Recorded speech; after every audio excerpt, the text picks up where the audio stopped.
Hello viewers, hope you all are fine. Okay, there is no need of introducing myself as I have already did a video in my channel where I introduce myself. Let's get into the topic directly without any delay. Today's topic is regarding some soft skills. The topic name is interpersonal communication. Let me spell it INTER, interpersonal communication. Why? Because there is also another topic called intrapersonal communication, that is INTRA, intrapersonal communication. Okay, there is a little bit not, there is a much difference between these two topics, because the intrapersonal communication deals with the communication with ourselves, like we are communicating with our own self, that is interpersonal communication.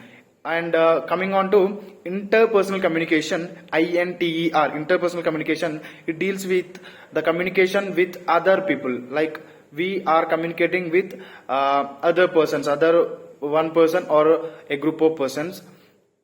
Okay, we will discuss this interpersonal communication in five steps, like what is the importance of interpersonal communication, like why interpersonal communication matters, and next one is elements of interpersonal communication, and followed by what are the barriers of interpersonal communication, and next how to improve our interpersonal communication, and these communication at workplace, and by including all these topics, let me conclude with a conclusion. Okay, let's get into our topic, that is why we need interpersonal communication skills. Okay, why? Because interpersonal communication is the foundation of all the human relationships, from personal to professional. Like it involves exchange of information, ideas and emotions between individuals, and effective communication can lead to stronger relationships, increased understanding, and also better outcomes. We consider an example of a manager and his team. When a manager communicates clearly with their team, they are more likely to achieve their goals and improve productivity in their project. On the other hand, poor communication can lead to misunderstandings, conflicts, and sometimes even failures in their projects. Empathy. Empathy is the ability of understanding and sharing the feelings of another person. Okay, let me say in another way, like it involves putting oneself in the another person's shoe and seeing things from their perspective. This is empathy. And moving on to active listening. Active listening is engaging with another persons and demonstrating an understanding of their message. Listen clearly. Active listening is nothing but not just hearing. There is a difference between listening and hearing. What is hearing? You just hear some sounds, that is comes under hearing. Listening is nothing but you are hearing and you are understanding, and you are thinking about it, like you are receiving that and you are processing that. That comes under active listening. Active listening is nothing but you are engaging what other person is saying, and also responding to them, like giving eye contact to them, and asking clarifying questions, and next giving feedback to them. Okay, this empathy and active listening are very crucial in effective communication. Okay, this is about elements of interpersonal communication. Next, we will move on to barriers of interpersonal communication. Okay, what are the barriers in interpersonal communication? Let me say three of the barriers. One is The most significant barrier is the language difference. The persons having different languages, like their backgrounds, or people of two different languages have a challenging conversation. Like if two persons having different languages as their mother tongues, or the languages they know are different, it is little bit challenging to convey their messages to another person. So to overcome this barrier, it is suggested to use some translation services, or better to use a common language to express their feelings, or to continue conversation in one particular language. Okay, moving on to second barrier, that is cultural misunderstandings.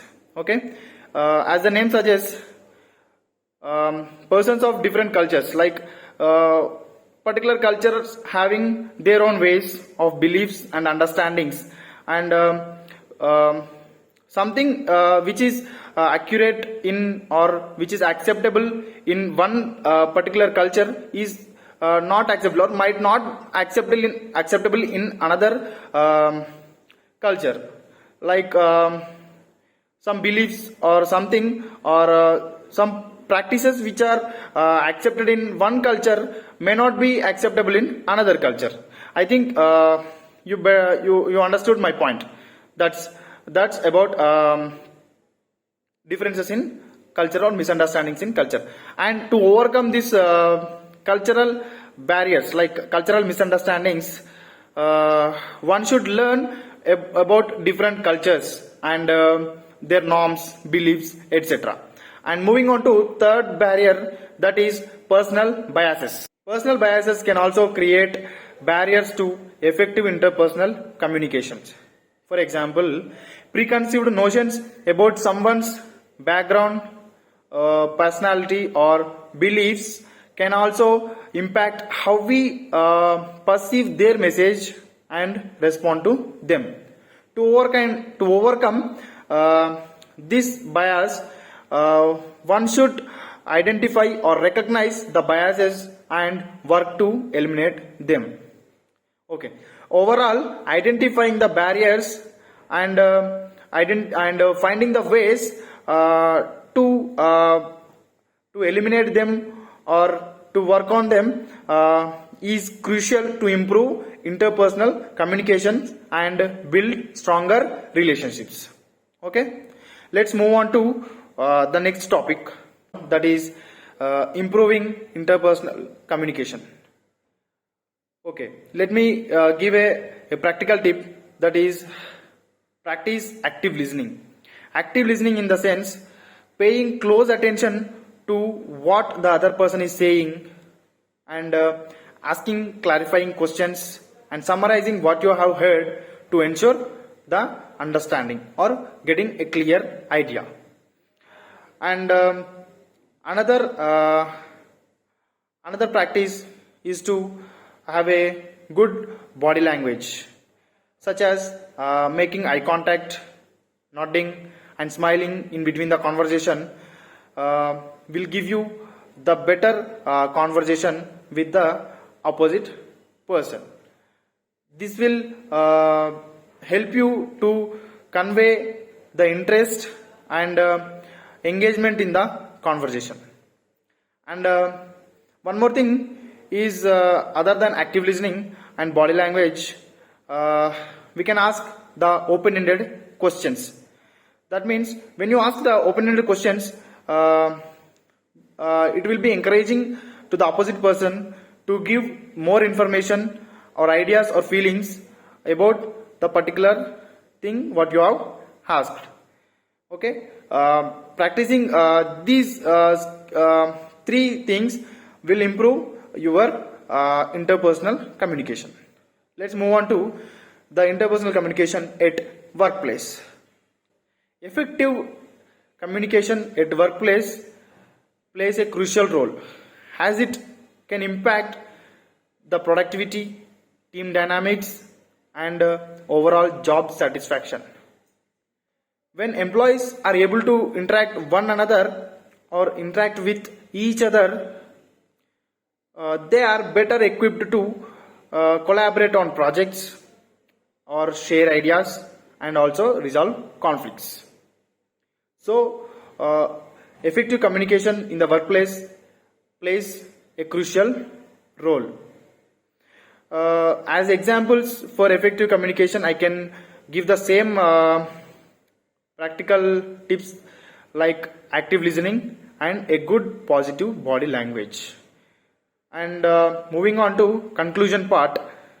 In conclusion, interpersonal communication is a vital skill that can greatly impact our personal and as well as professional lives.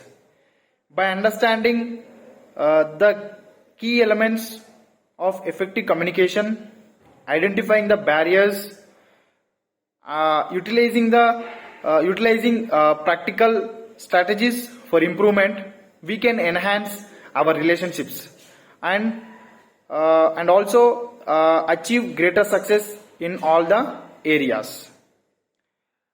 And it's important to remember that interpersonal communication is a two-way street, requiring both speaking and also listening skills.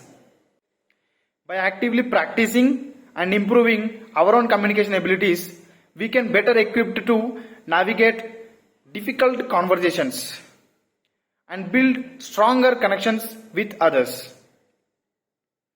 and ultimately lead to more fulfilling lives.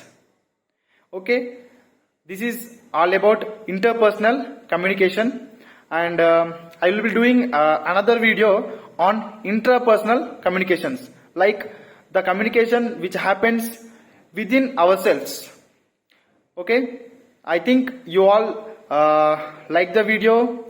Okay, if it is interesting, do practice active listening, good body postures, and all I have mentioned in the video.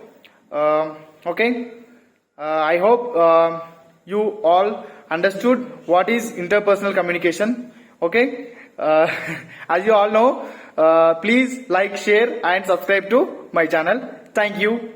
Have a good day.